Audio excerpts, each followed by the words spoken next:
Tonight, lockdown lifted, but the partner of the quarantine hotel cleaner also tests positive to COVID-19. He's been in isolation.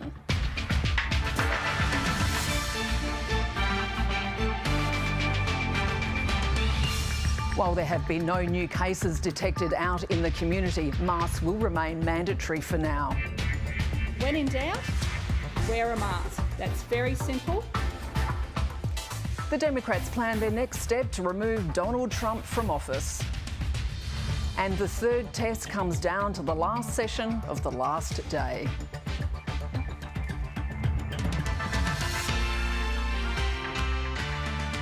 Good evening, Lexie Hamilton-Smith with ABC News. We start with some breaking news. The partner of a Brisbane quarantine hotel cleaner who contracted the UK strain of the virus has this afternoon also tested positive to COVID-19. The man has been in isolation since January 7. The positive test result hasn't stopped lockdown being lifted across Greater Brisbane. Let's go live now to reporter Jessica Rendell. Now, Jess, what can you tell us about this latest case?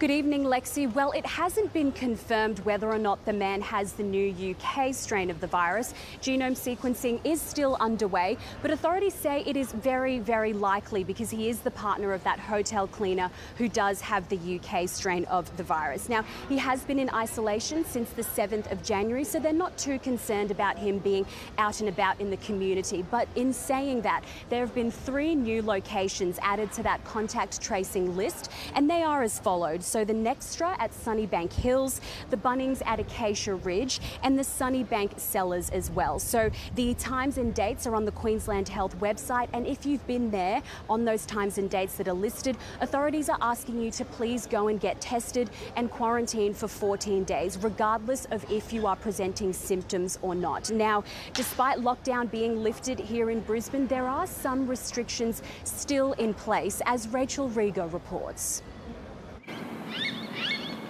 It was a different start to the working week in the River City, and then came the welcome news. We are able to end our lockdown after 3 days. We had an issue we had to solve, and this was a quick way of doing it.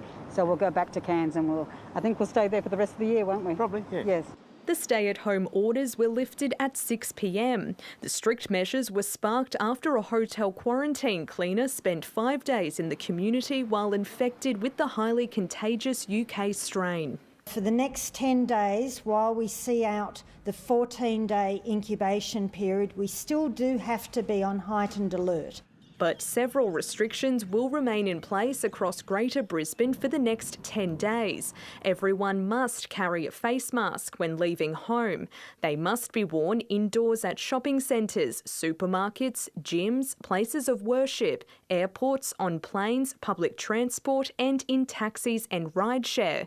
You won't need to wear one at work if you can socially distance while exercising outdoors or while travelling in your own vehicle. When in doubt, wear a mask.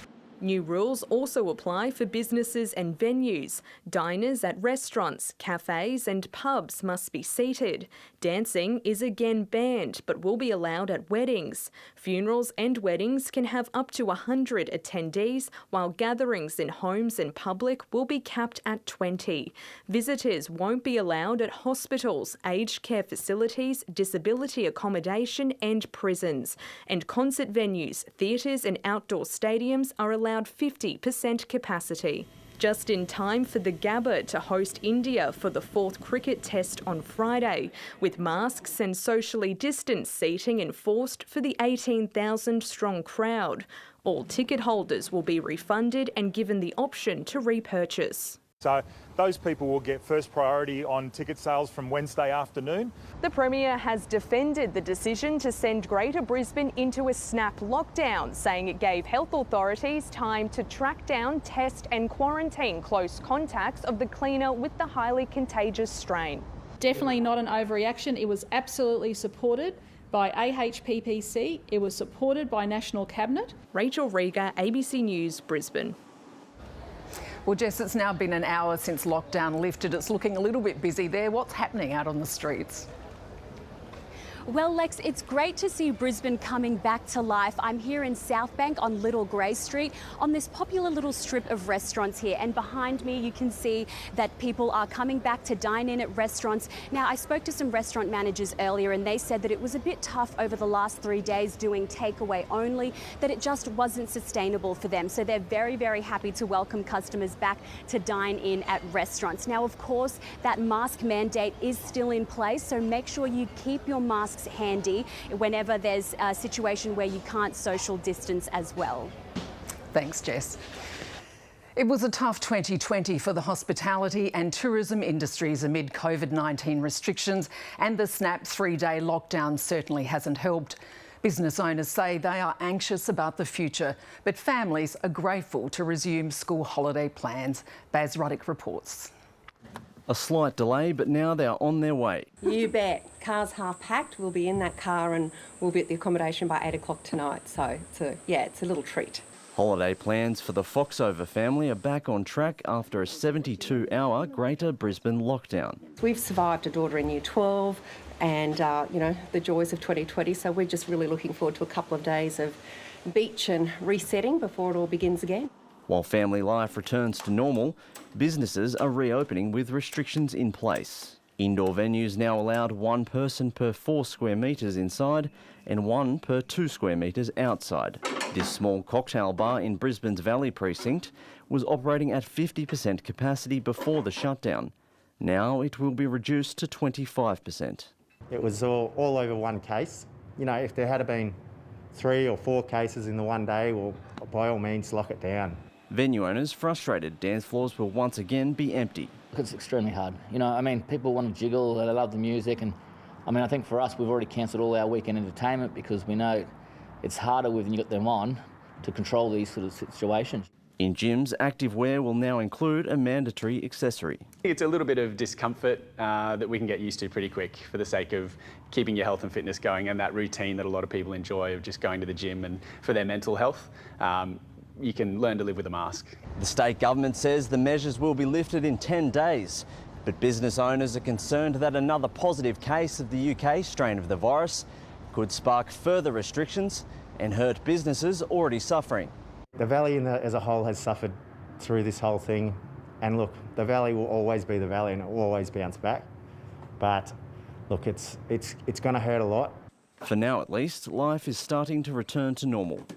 Baz Ruddock, ABC News, Brisbane. Moves to remove or impeach Donald Trump are set to go ahead, despite his term ending in just 9 days. The Speaker of the US House of Representatives has confirmed the Democrats are planning their next move as early as tonight. It sets up another busy week in Washington ahead of Joe Biden's inauguration.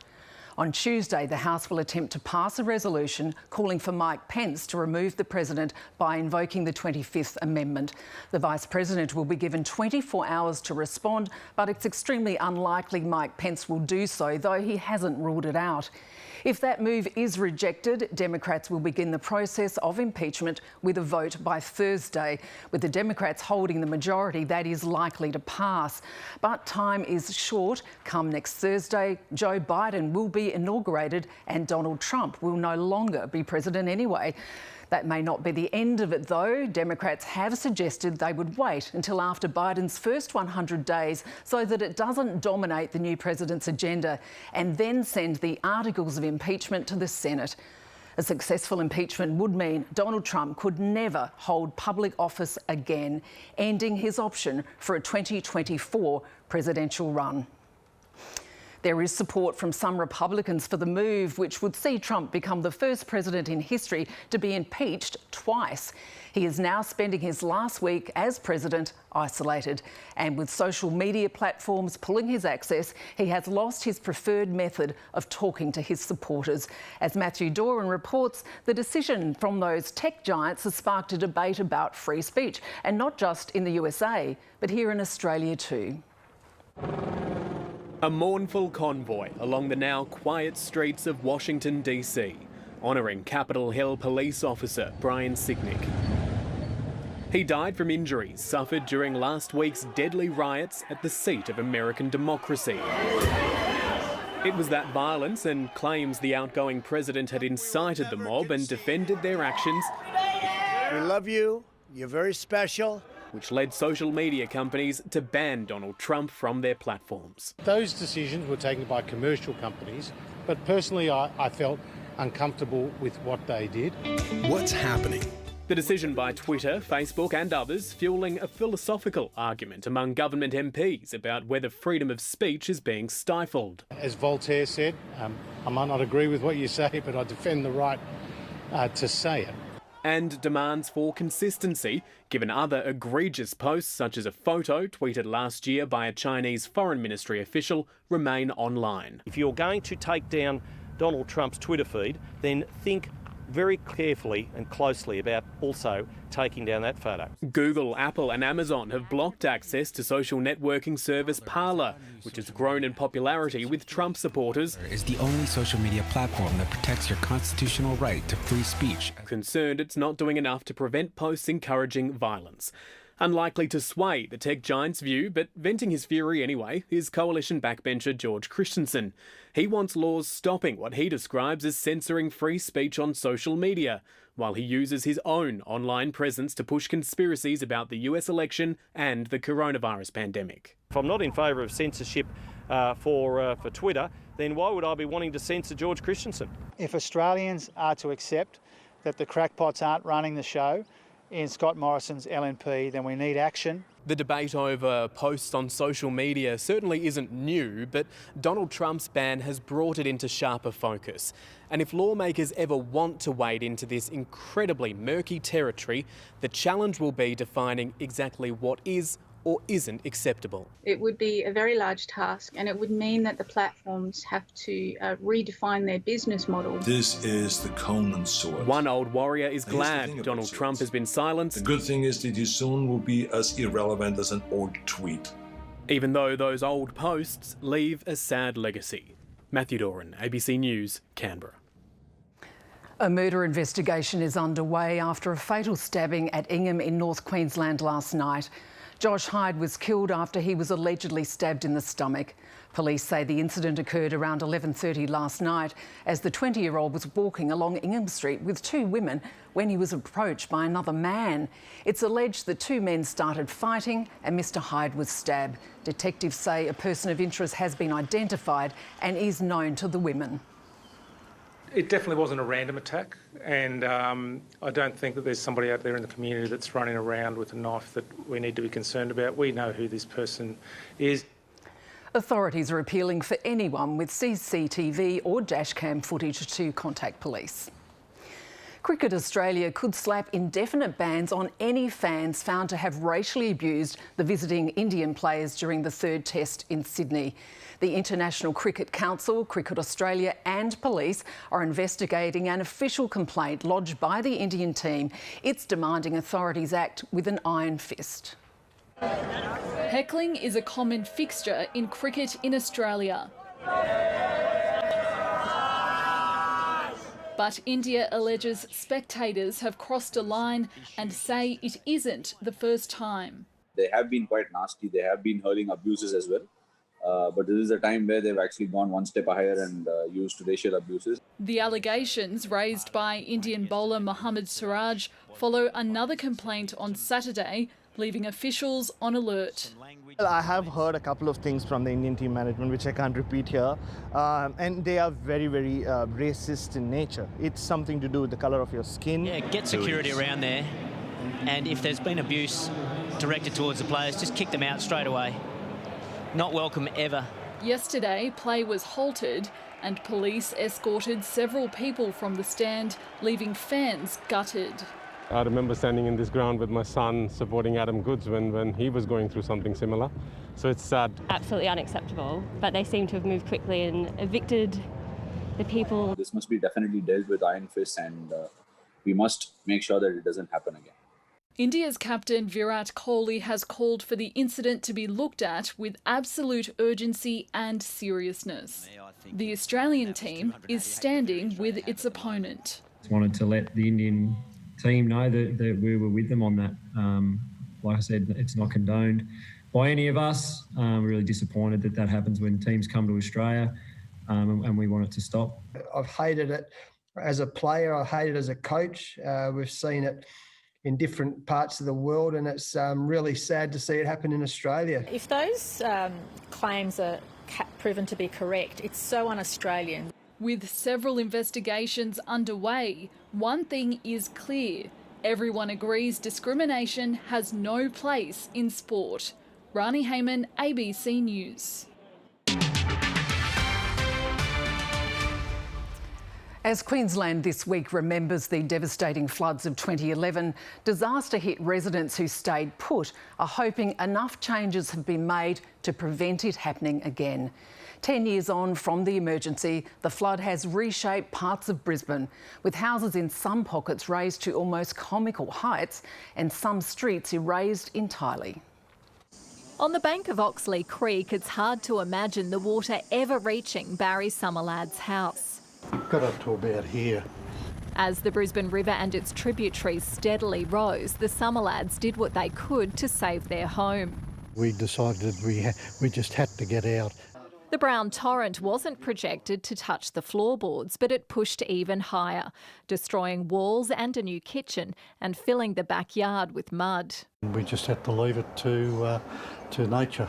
Community solidarity was the only positive. Emotions swell at the memory of two young men who spent a day shoveling sludge in the heat. And what did it mean to you? It was just extraordinary. Just extraordinary, yeah. About 1/3 of Tennyson Ward in Brisbane's southwest was flooded, including the local councillor's office. They love to live here, but it's been very challenging for them to actually rebuild in a way that will give them some confidence when the next flood comes. She wants more backflow valves installed to stop river water backing up out of the drains and flooding streets. Unfortunately, council did the first 15 and then stopped. So there are still 40-odd backflow valves that need to be done around the city. We've prioritised the most critical locations and they have been done, and we're continuing to look for other opportunities to improve the drainage as well. In low-lying parts of the capital, houses look like they've sprung stilts, with thousands taking advantage of relaxed height regulations. Yes, there is method in the madness when it comes to the Queensland design. Rocklea was another hard-hit suburb, its produce market memorably submerged. Down the road, driveways are the only hint of the houses that once stood. They were bought back by council, then demolished. You had very vulnerable people living there who didn't have insurance, and often the homes weren't covered by insurance as well. The voluntary buyback scheme has since been scrapped. We invested more than $50 million into buying back properties in the high-risk flood areas. The flood affected some of the city's most desirable suburbs and house prices did take a dive.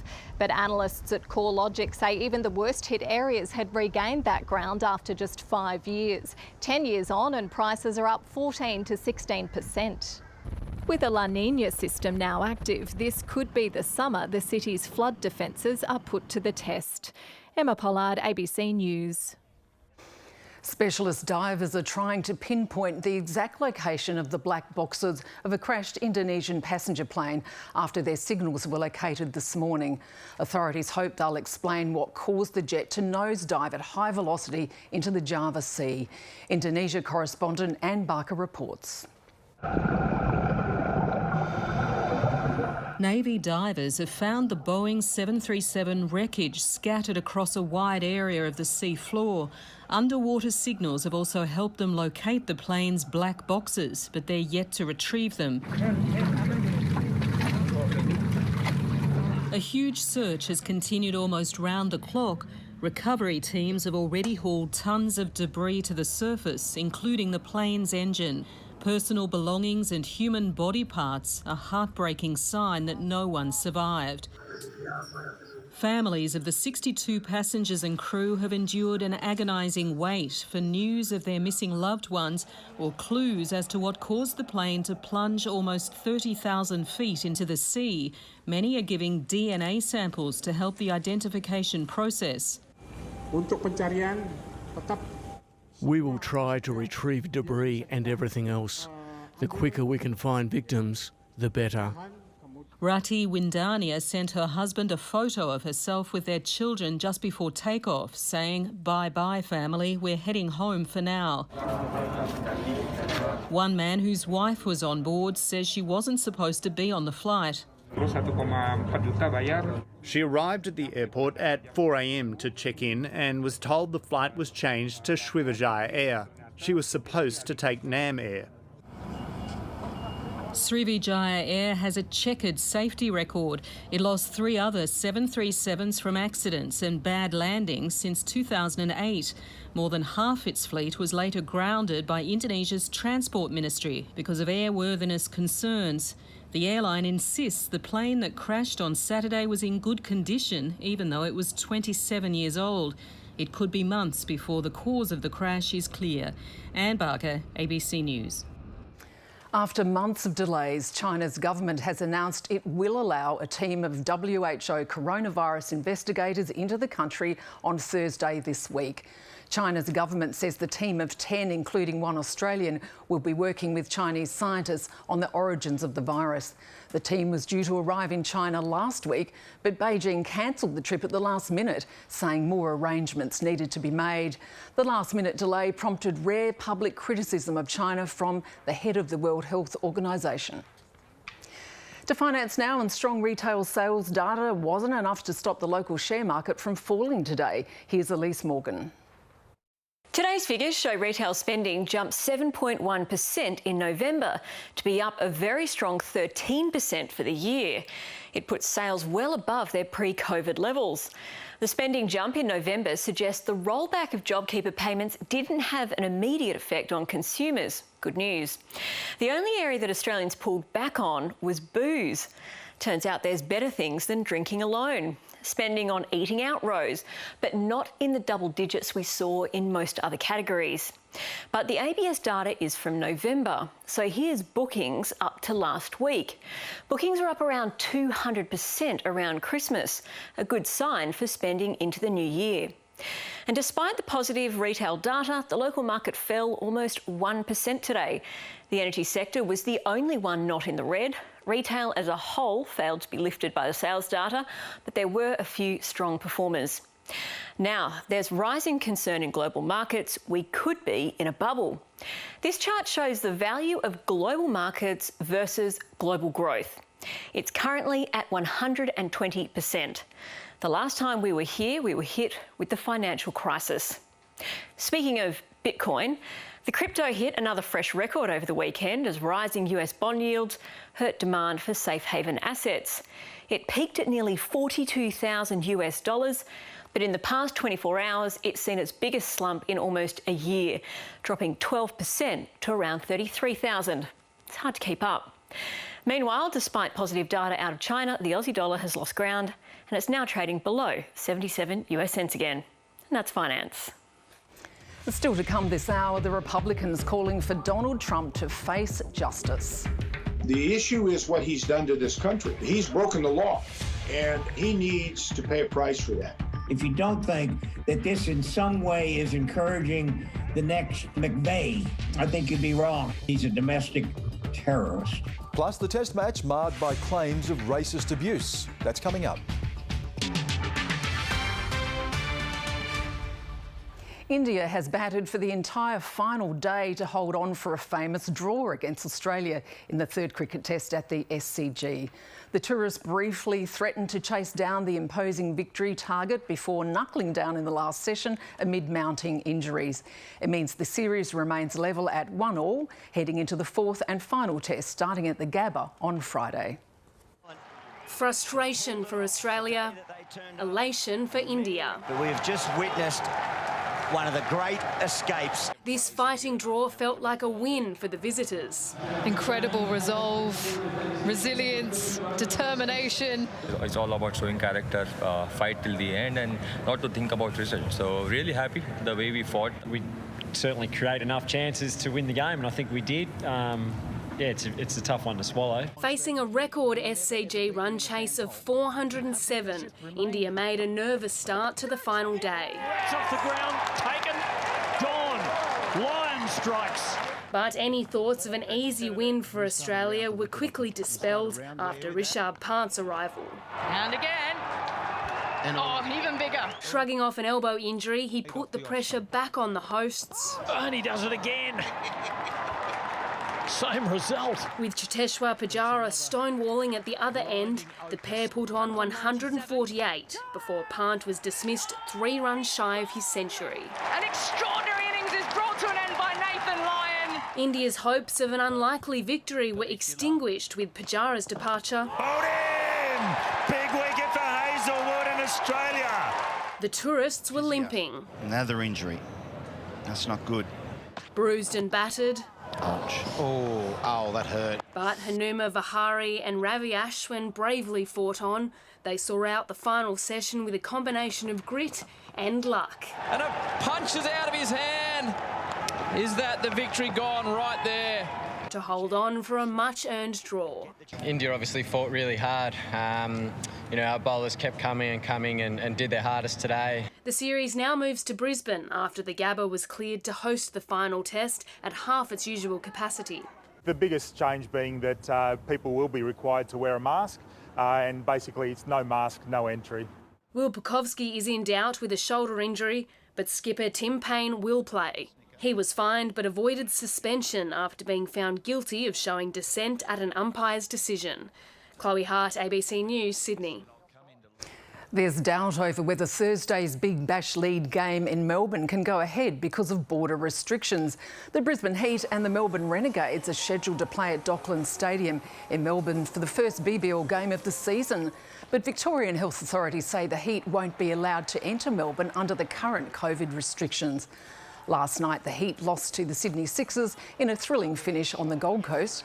Captain Chris Lynn helped the Heat reach a modest 148 before a scintillating knock from the Sixers, Dan Christian, who hit 61, not out from 38 balls. He does it. Dan Christian, just too much experience. The win means the Sixers have moved to the top of the league ladder.